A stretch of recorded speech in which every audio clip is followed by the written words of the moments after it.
quite well the civil rights and activities of Dale Gronemeyer. He's a prominent attorney, and we're fortunate to be led in the future years by Dale Gronemeyer, who will be our moderator. Dale, I'm very proud of you, and we certainly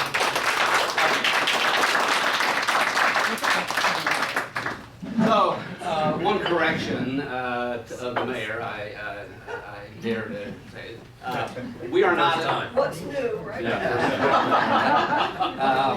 We are, this is not an ACT group, although most of us here are members of ACT, and if you're not, you should be. And the difference is that we simply discuss issues here, we don't take stands, and we do try to have public officials come in. Victor was here last month on the immigration issue, and I've extended an invitation to Dr. McDonald to come at our next meeting. I haven't gotten feedback on it yet, to talk about the immigration issue and the recently adopted 8-0 vote of the school board for a safe zones resolution and policy for the Pasadena Unified School District. So hopefully he'll accept that invitation. We'll talk about what is now probably the most important issue for our community to defend our immigrant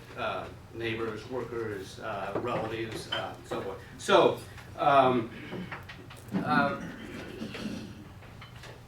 our next speaker, Peter Dreyer, is the last year's recipient of the first Progressive of the Year award that we've awarded. Peter is the quintessential example of what a public intellectual should be. He teaches at Occidental. He provided enormous intellectual leadership as well as organizational leadership, tirelessly working to get the minimum wage this past year by the Pasadena City Council. And that's just one of the many things that Peter has done over the year, but he was especially noteworthy in 2015 for the work he had done.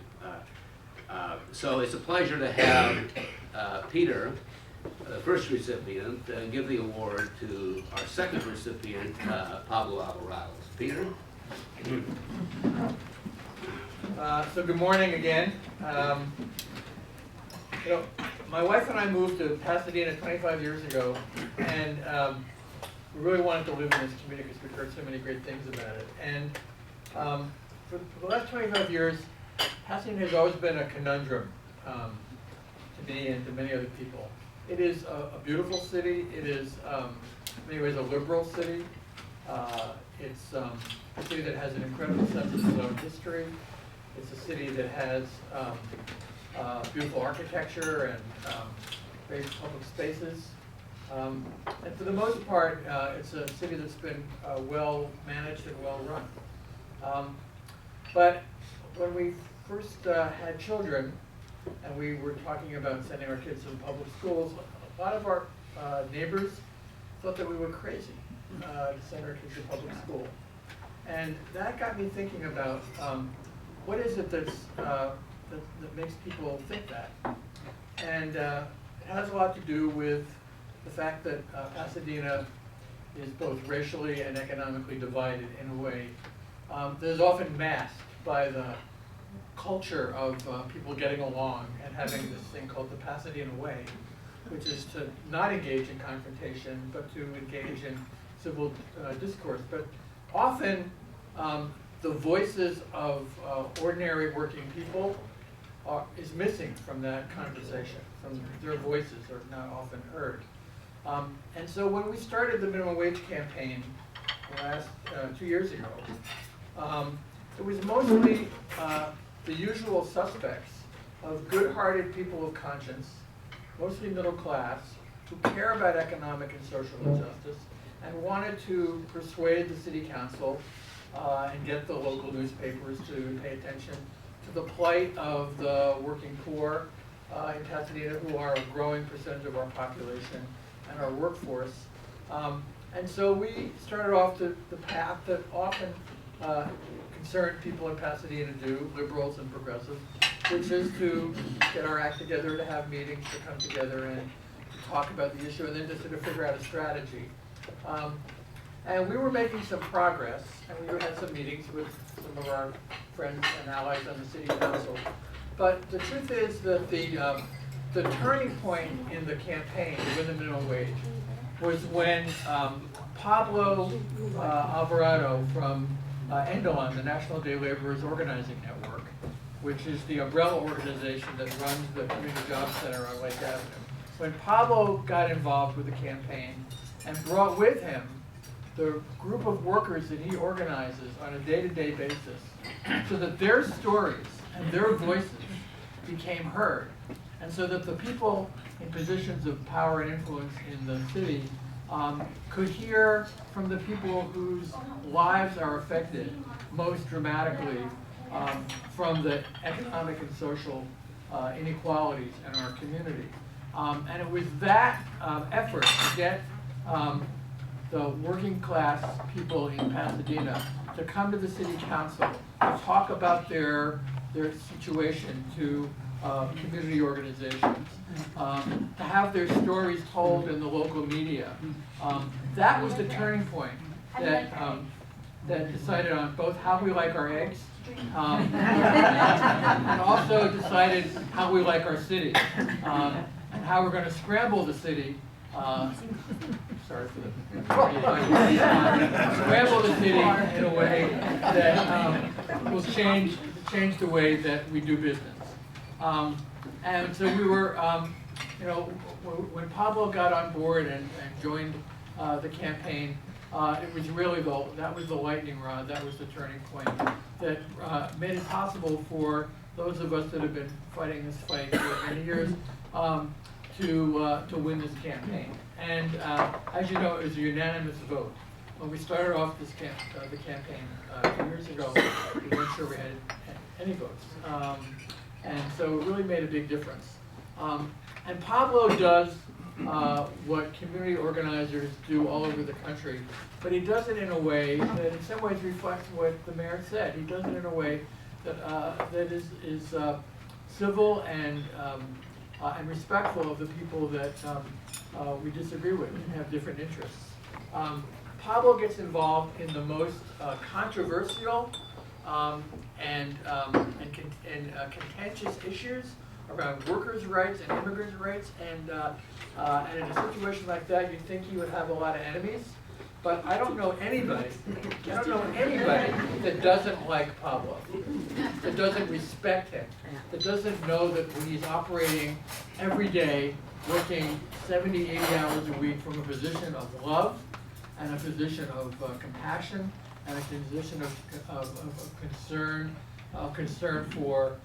for everybody, but particularly the most vulnerable people in the city. So very quickly, Pablo came to this country from El Salvador when he was 20 years old in 1990, worked as a day laborer. He had a college education in El Salvador, but as many people who we know come here with educations, they can't often use their education. Pablo used his education not for himself, but for others. And so he became a day laborer. He got jobs in factories. And while he was doing that, he was teaching English to his fellow workers. He was organizing them around in their communities around the laws of the early 90s that were trying to make it difficult for day laborers to find jobs and hang out and get picked up by their employers. He was doing this all over Southern California. He worked for a while for the Coalition for Concerned Immigrant Rights in LA. And then he and some other activists formed a group called NDON, the National Day Laborers Organizing Coalition Network, which Time Magazine talked about Pablo as the Cesar Chavez of day laborers. So in our midst, we have a national figure. He runs an organization that has 70 job centers like the job center on Lake Avenue in 21 states all over the country. We have 300 employees in these different organizations and a multi-million-dollar budget And yet he's about as far from being like a CEO as anybody I know.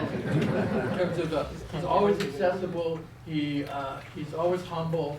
He has a fierce determination to win, but in a way that, as I said before, doesn't make enemies. And so he's been a fierce advocate for immigrant rights. He's been a fierce advocate for workers' rights.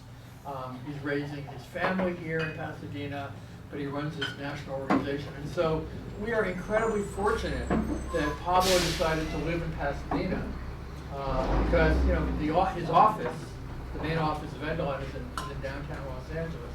He could have lived in lots of other places, but we were lucky, fortunate that he decided to live here, raise his family here, send his kids to school here. And so we have the benefit of having somebody who has a national network and reputation as a movement activist and leader, people that respect him all over the country, but who also takes some time on a daily and weekly basis to get involved in the issues in our community. And on top of all that, he's a musician. And he has a band called the Day Laborers of the North, which has its own CDs you can get, and you can look on the web and find their work. Whenever there's a rally around immigrant rights or workers' rights, you'll find Pablo playing an instrument and being part of the band. And so he's multi-talented. And I've really learned to love and respect Pablo over the last several years that we've worked together. About 6 months ago, Mark Mayer, who would like to be here today but couldn't, and I spent a couple of days interviewing Pablo, and we wrote, we didn't write an article, we basically published the transcript, the interviews, in an article for a magazine called In These Times. I only brought 20 copies, but if you want to learn more about his background and his views, you can read this. But the thing that we all know about Pablo is that he is a warrior for social justice. And in Pasadena, we need to have the voices of ordinary people heard in the corridors of power. So Pablo and many of the people in this room are also trying to build on the incredible victory we had last year on the minimum wage, and develop a multi-issue organization called POP, the Pasadenans Organizing for Progress, which will be a community organizing group on immigrant rights, on housing and tenants' rights, on police reform, on education, and on other issues, getting people the right to vote who aren't documented. We're going to make this a powerful organization that will build slowly but surely over the next 5 to 10 years. And it began with the minimum wage campaign, but it's going to blossom into something much bigger. And the person probably most responsible for reminding us that when people of conscience want to hear about social change, they need to have the voices and the participation and the leadership of working class and low-income people to make sure that we're all held accountable to the people that we claim to speak for.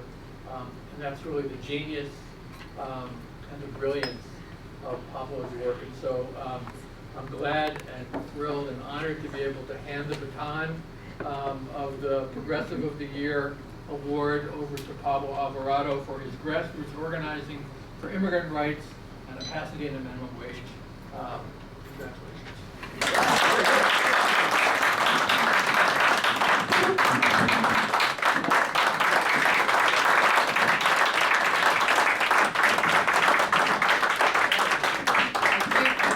Given the fact that this award is going to Pablo, we should do the farm workers. Absolutely.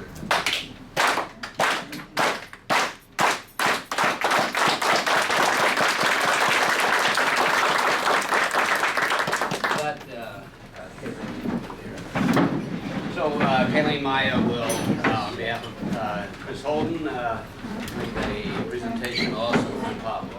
And then Pablo can speak. You have to get it, Pablo. So, Pablo, On behalf of Assemblymember Chris Holden and the California State Legislature, it's an honor for me to recognize you with this certificate of recognition.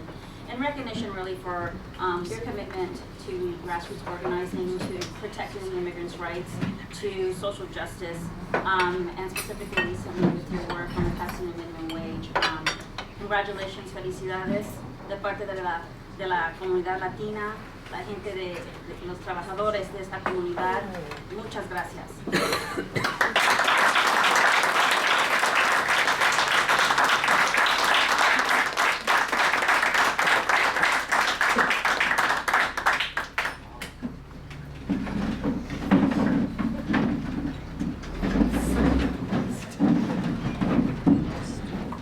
Bueno, buenos días. Before I say something, I want to recognize, acknowledge that my beautiful wife and my two beautiful kids are here.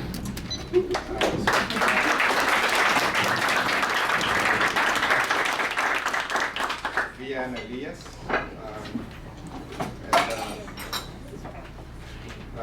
Let me just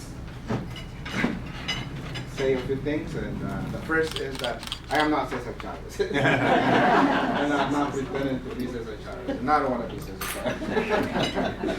So, but thank you so much, Professor Dreyer, for that beautiful introduction. I don't know if I deserve it, but thank you so much for those beautiful words. I migrated to the States in 1990, and I lived in North Hollywood for 3 years, and in 1992, I chose to come to live in Pasadena. And this is where I met my wife. She used to work at the American Friends Service Committee. So I'm so happy that I chose Pasadena. And the last year hasn't been a very pleasant year for a lot of people, for migrants in particular. It's been tough. And, the immigration debate for the last 15 years has been polluted with racism and bigotry across the country. And not just the immigration debate, but in the last year, the entire electoral process became polluted with hatred and bigotry. And, it is unfortunate, but that's what it is. You know, that's what's happened to our country. And we have to make sure that we clean that electoral process, that we have to make sure that the immigration debate, in order to address, whatever it is that we need to do to include the 11 million undocumented people, that we clean it, that it's not full of so much hatred and bigotry. I've had the opportunity to go to Arizona, to go to Georgia, to Alabama, in our efforts to organize workers and to fight back against the hatred and bigotry. Because the problem is that when hatred and bigotry become policy, it's very problematic for our communities. When hatred and bigotry is what direct some police officers to enforce a law, because it happens, it becomes very problematic particularly for the most vulnerable communities. So, in my journey organizing day laborers, I'm so proud of having chosen the day laborers to as a community that I serve primarily. And the reason is because when you are a day laborer, you face so many uncertainties, but yet every day you get up and you go out there to offer the only thing that you possess, your labor, your arms. It takes courage to stand on a sidewalk and tell people, hey, come and hire me, I'm ready to work. And the uncertainty that people face is like, first of all, when you're a day laborer, you don't know if you're gonna get a job or not during that particular day. If you have an injury at the workplace, you don't know if you are going to receive the proper medical care. As a matter of fact, workers have come to my house with dislocated, arms because because employers didn't want to take them to the hospital. You know, so you don't know what's going to happen if you have an injury at the workplace. You don't know if you're going to get paid or not. Still, after so many years living here, workers know what I live here in Pasadena. They come and knock on my door because they are, the employers fail to pay their wages. So you don't know if you're going to be attacked by immigration agents or if you're going to be targeted by police officers, because it happens very often. There have been beatings, workers who have been kidnapped by white supremacist organizations and taken to abandoned basements and beaten up. From Long Island to Arizona to Georgia, these are the kinds of things that happen to day laborers. Yet, day laborers get up every day in the morning and they just do what they have to do. They do it because they love, their families, because they want to. I would certainly cross 10 borders to make sure that my kids have a great future, have a better future. I would do that. I would cross whatever borders there are that I need to cross to make sure to guarantee a good future for my kids. I think if you were in the circumstances that migrants find themselves, you would do the exact same thing. So, I want to make sure that I match that in my work, that I match that courage that day laborers have every single day. And not just day laborers, but immigrants, workers who are living in precarious circumstances, And I invite all of you and our political class here in Pasadena to match that courage. And that means in the Trump era, standing up to the bullies. Standing up to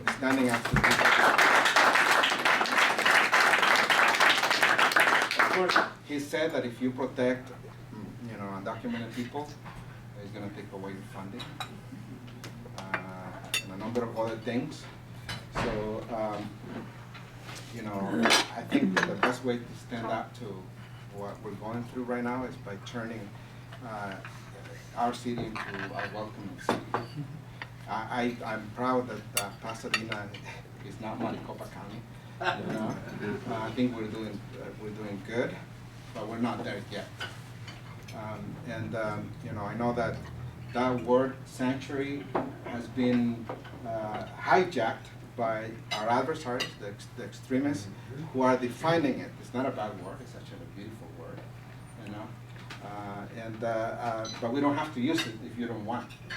You can talk about a safe city for migrants. You can use whatever language as long as the practices are good for people.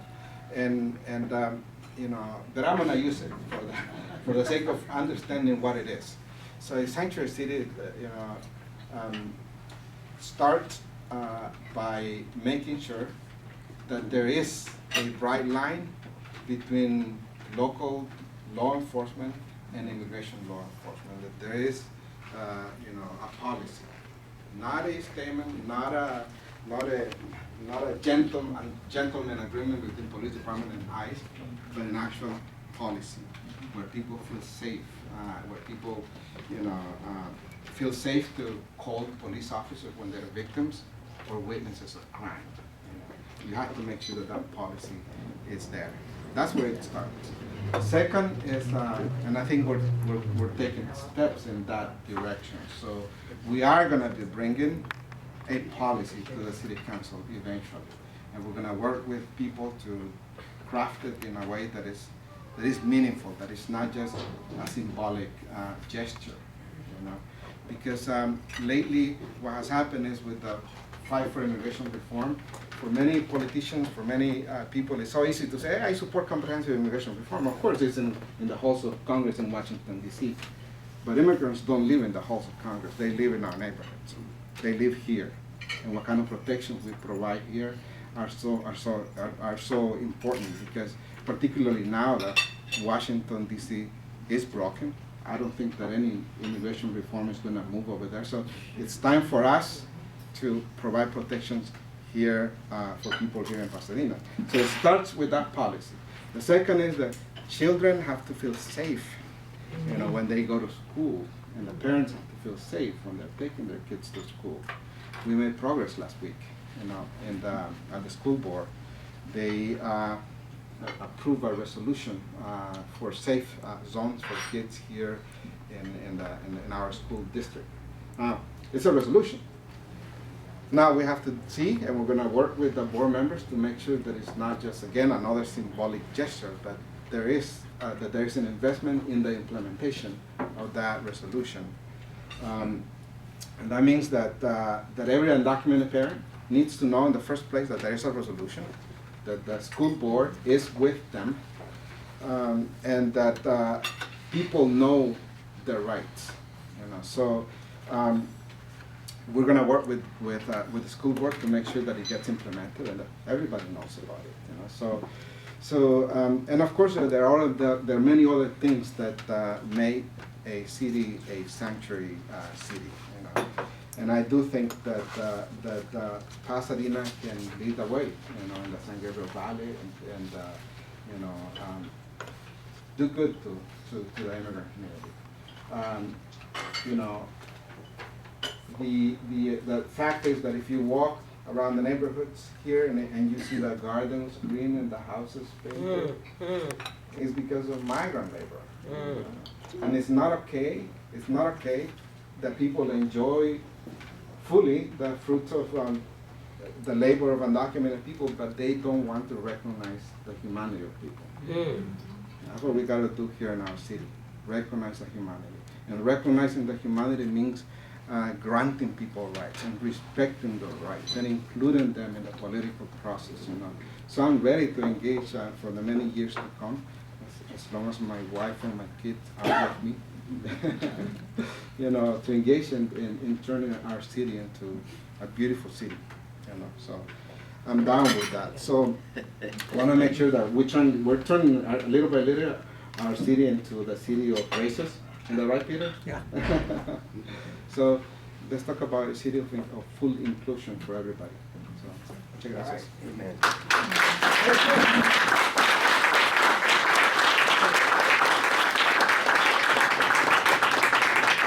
So in the 15 minutes remaining, I want to save 5 minutes at the end for people to make announcements. But I want to hear from Pablo and from Edmund two stories. One story of Maricopa County and one story of Mississippi. Pablo, would you tell people about taking down Sheriff Joe? Oh, absolutely. Yeah, absolutely. All right. Absolutely. So let me tell you this. That historically, the enforcement of the immigration law has been the exclusive authority of the federal government. But in the last decades, the federal government has been granting more and more that power to local authorities. And it was, at that time, Governor Napolitano who negotiated with the federal government more powers for Sheriff Arpaio to enforce immigration law.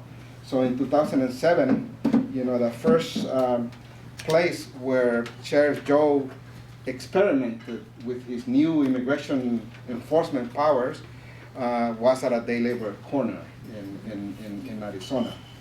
So at that time, Sheriff Joe enjoyed 86% of approval voter ratings, untouchable. The Phoenix New Times dared to publish an article about Mr. Arpaio, saying that he was a bully and that he would persecute his political adversaries by putting them under criminal investigation. So it was a big article in the Phoenix New Times. The same day that the article was published, Mr. Arpaio raided that newspaper office in the evening. They took the keys, took the computers, you name it. That was the kind of power that Mr. Arpaio had. At that time, there was a member of the Minuteman Project in Phoenix who owns a furniture store, the Pruitt Furniture Store. It's a big furniture store. He decided to hire 6 off-duty sheriff deputies to patrol the surroundings of the furniture store. essentially arresting anybody who looked Mexican and turning them over to immigration agents. We knew that we couldn't confront Arpaio in an open battlefield because it was a lot more powerful than we were. You know? So what we decided to do is draw him into an alley fight that we could control and that we could win. So we began a campaign to demand that the owner of that furniture store fire the six off-duty sheriff deputies. And we initiated a boycott outside the furniture store. And we told people, don't come and shop here. It only lasted 3 months, and in a period of 3 months, the owner was firing the 6 off-duty sheriff deputies. It was the first fight that Mr. Arpaio lost, and it began at a day laborer's corner. Last year, Mr. Arpaio was unseated, and now he's no longer the sheriff. Amen. And of course, there was a lot of suffering in that process, But I do think that Maricopa County will be better now, and thank God that because of this struggle, Arizona is becoming a swing state, that is becoming a more tolerant state, and I think it'll only keep going that way, and that is good for the country, not just for Maricopa County.